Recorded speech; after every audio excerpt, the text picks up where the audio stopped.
It is time to talk about the NFC East with Troy Aikman. I'm Tom Vandervoort. Your old division. A lot of people say it's the best division in football. Is it the best division in football? I think it is. I think it is. I mean, you got the defending Super Bowl champs with the Giants, and it's a great division. It always has been. I know when I was playing within it, and I think the teams right now are very comparable as far as how good they are to when I was playing. And you always felt that if you could come out of that division and compete within that division and do well, You're that you could battle-tested. compete against anybody. Yeah. Talk about the Giants, Super Bowl champions, 9-7 record. Are they going to be able to duplicate that kind of performance? Well, they certainly can. I expect them to be better during the season than they were last year. I mean, you mentioned 9-7, and I mean 3 weeks before the season ended. Yeah, I'm not, question marks. You didn't really have a good feeling about the Giants, and of course they had to win the last game of the season against the Cowboys at home in order to even make it into the playoffs. But they got hot at the right time, and then of course they won a Super Bowl, and that's really all that matters. But I expect them to play better during the regular season overall as they did. They're a team that I think instills confidence in people.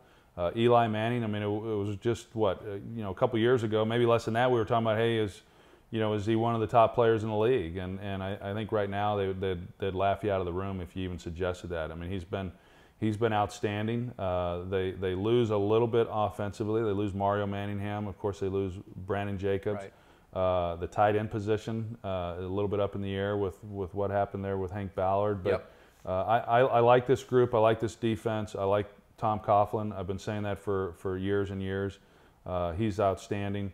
Yeah, I like the Giants. And it's hard not to like the Philadelphia Eagles also with the talent that they have. Linebacker seemed to be a big issue for their defense last year. Secondary didn't play as well as I think a lot of us thought it would. Yeah.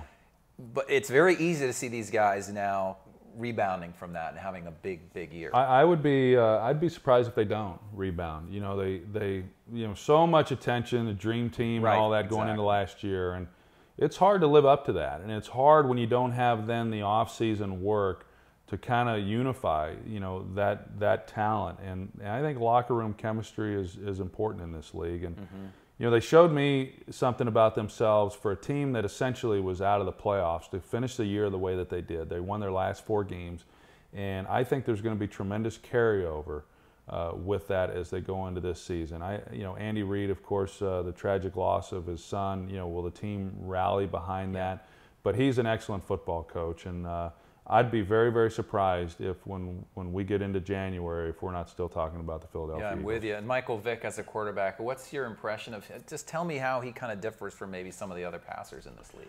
Well, there was a time where we all kind of wondered whether or not he could throw the ball effectively enough from within the pocket to really get a team to where they needed to go, and he's proven that he can do that. He's matured, unbelievably since he got to Philadelphia. I'm proud of the things that he's been able to do, and he's been able to prove a lot of critics wrong. He's put in a lot of time. It just doesn't happen by chance. Says a lot about him. Says a lot about Marty Mornhinweg, the offensive coordinator. I think he is a championship caliber quarterback, and there's no doubt in my mind that he's the type of guy that could lead this team to the Super Bowl. And then you've got Tony Romo in Dallas, your old team. That's an intriguing group over there. It feels like a lot of talent. I see people picking them to go, 12-4 and 6-10. Yeah, I think it's a team that people around the league and fans get frustrated with. And there are a lot of critics of the Cowboys that say, well, it's a team that gets a lot of attention that really hasn't deserved it. And I guess all of that is true in some ways, but it's a team that is certainly talented enough to compete with anybody in football, and they have been. And that's probably been the frustrating thing for Cowboy fans, is that they haven't been able to do more. 2 years ago in the 2010 season, Jason Garrett takes over midway through the year. They're able to play pretty good football with Tony Romo not on the field.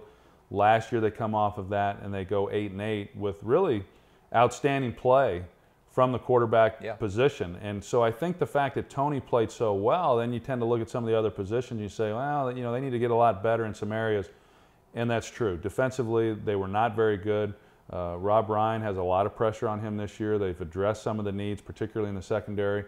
I believe the Cowboys are going to play well this year, but I've thought that for a number of years. So we'll see how it works out. They've had a hard time against the Giants, and I think Philadelphia is going to be much better, and this is going to be a great divisional race. Is Jason Garrett under a significant amount of pressure? I mean, every year the Cowboys coach has got a good bit of scrutiny on him.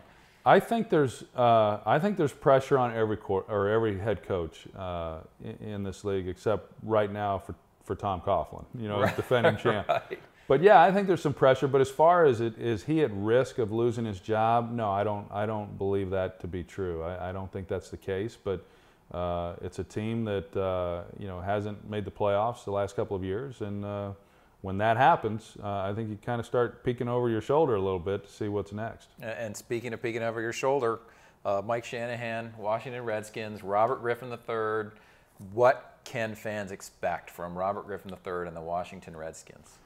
Well, there's going to be a lot of comparisons through the year between Robert Griffin III and Andrew Luck. And those comparisons probably aren't going to be fair in year one, because I think that RG3's got a better supporting cast than Andrew Luck has there in Indianapolis. I think it's a great fit. Him being a Texas kid and playing at Baylor just down the road from here, I had a chance to watch him in college. And for the things that Mike and Kyle Shanahan like to do with the stretch play and then the bootlegs and the play action off of that, this guy is perfect for that. And he can throw the ball extremely well, as we've seen. So he's going to be exciting. They've made it clear right from day one of OTAs. He's our starter. We're going with him.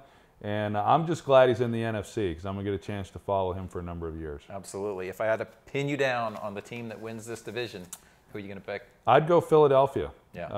I just think that they're going to come back solid. I think defensively with Juan Castillo, and he was heavily criticized a year ago, but I just have a feeling that a lot of the things that went against them last year that they're going to rebound from, and I expect them to play really well. There you go. The Eagles to win the NFC East. For Troy Aikman, I'm Tom Vandervoort. Thanks for watching.